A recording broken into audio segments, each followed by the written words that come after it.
and welcome to I Am Maxwell, Hear Me Roar, woohoo!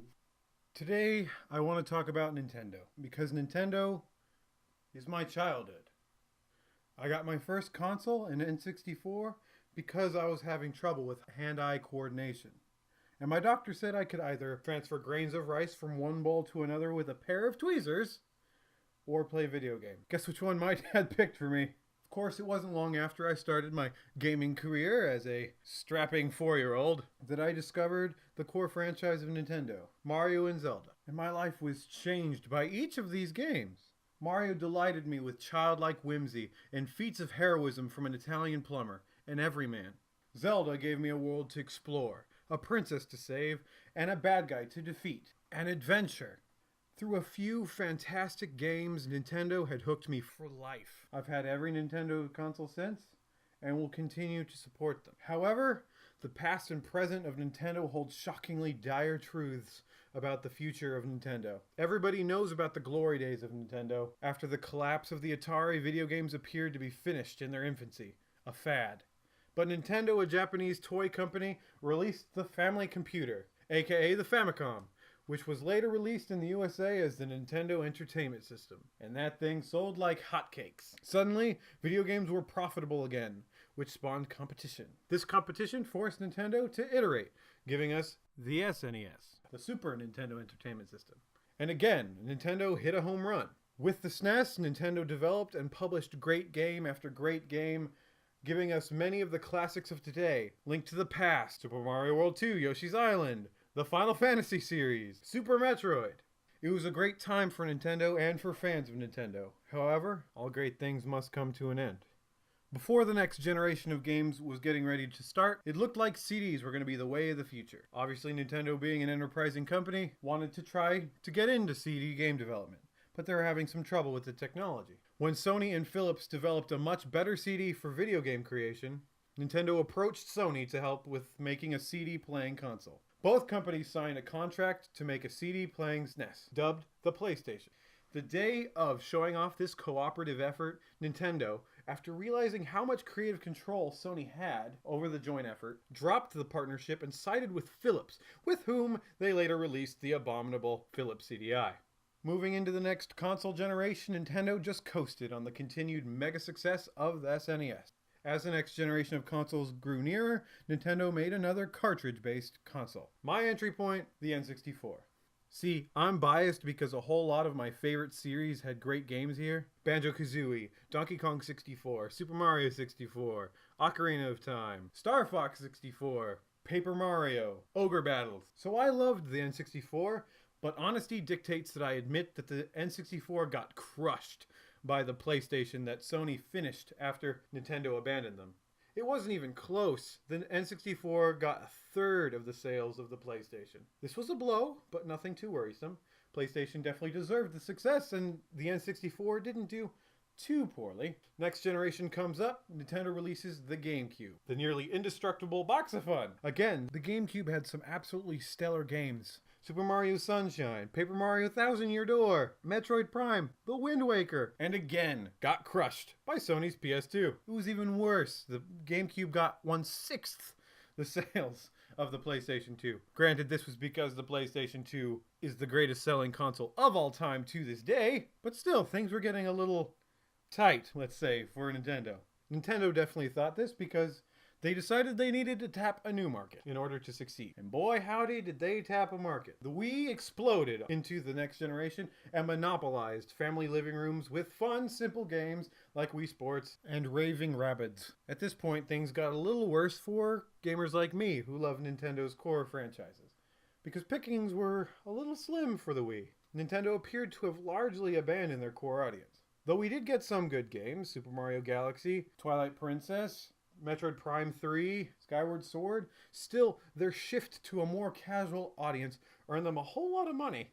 And with their always stellar handheld consoles, Nintendo was sitting pretty at the beginning of the generation, and tried to coast through the generation. But the Wii's generation proved to be a little long just for coasting on shovelware and sequels. Nintendo damaged their reputation throughout this generation as the PlayStation 3 and Xbox 360 built up their own. Now that's the past. Lots of great games. The core games are almost never anything other than great. However, consoles were always a hassle. And oddly, look at the sales figures for each console. The NES sold 62 million units. The SNES sold 50 million units. The N64 sold 33 million. GameCube sold 21 million. What are these numbers? These numbers predict the doom of Nintendo this generation with the Wii U. Granted, that's not going to happen, seeing as the anomalous lightning in a bottle Wii gave quite a buffer against cataclysmic failure. But look at the Wii U sales. 3.5 million in 2 years. If you aren't appalled by that, please check your pulse. Because that is so abysmally low that the Wii is still outselling it. And back when Sega died, the Dreamcast was doing better than the Wii U's doing now. Yeah, you could say things are kind of bad. But how did things go so wrong? Why is the Wii U selling so badly?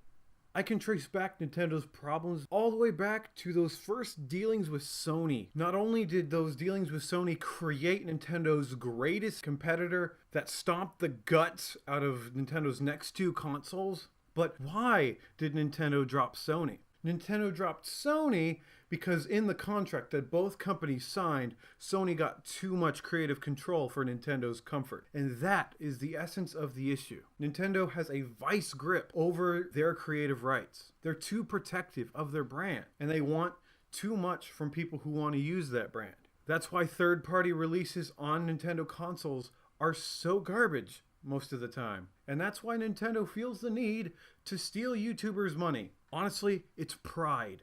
Nintendo is a proud Japanese company, and they need a change. But unfortunately, Japanese companies do not have a great track record when it comes to making a change. But I honestly hope they do it, because I love Nintendo, and I want them to succeed. This is the point where most people making a Nintendo video would give their advice on what they think Nintendo should do from here on out. But I'm not smart enough to give advice to a bunch of people whose job it is to be successful in the gaming industry. However, I have listened to the advice that many people have given to Nintendo, and I've found a lot of it wanting. For example, a lot of people are telling Nintendo to drop the Wii U, to just stop production, scrap the project, start again. This is a terrible idea, because history has shown that this doesn't work. There was a company whose console in a generation did not sell well. They decided, let's try again. They made a honestly better console. Again, it didn't sell well. This company is Sega. And you know how the story ends. They made another console, the Dreamcast, which is heralded as one of the better consoles in terms of the amount of great content Sega made for it.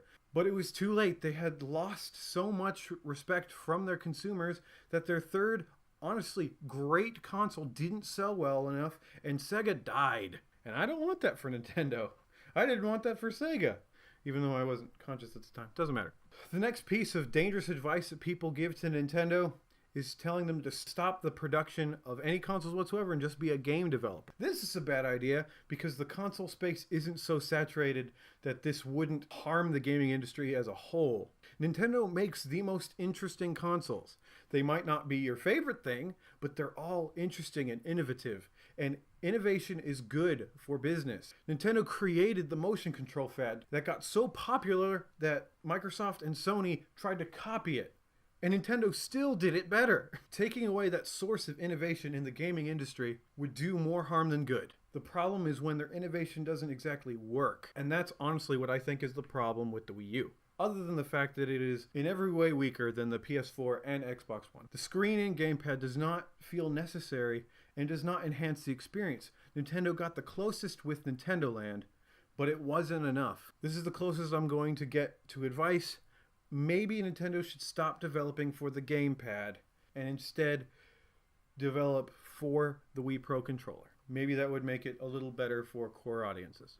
In conclusion, all I want is for Nintendo to succeed. And to do that, they're gonna have to make a change because numbers don't lie. That downward slope of console sales is going to kill them. Again, I worry for that Japanese pride. But I believe in Nintendo. Due to that childhood bond that I have with Nintendo. That might not be logical, but I believe that Nintendo can succeed where other companies have fallen. And in the end, I hope that they keep making fantastic games filled with childlike whimsy that I have loved since the beginning of my Nintendo career. Another week, another video. If you made it to the end of this video, thank you so much for watching. I've made 3 videos before this one. Click the annotation to go to those ones. If you liked this video, be sure to click that like button. If you feel so inclined, please share the video. That helps me out a lot. And if you want to stay updated on future videos, please subscribe. I am Maxwell Ticus Rex, and you've been watching I Am Maxwell Hear Me Roar.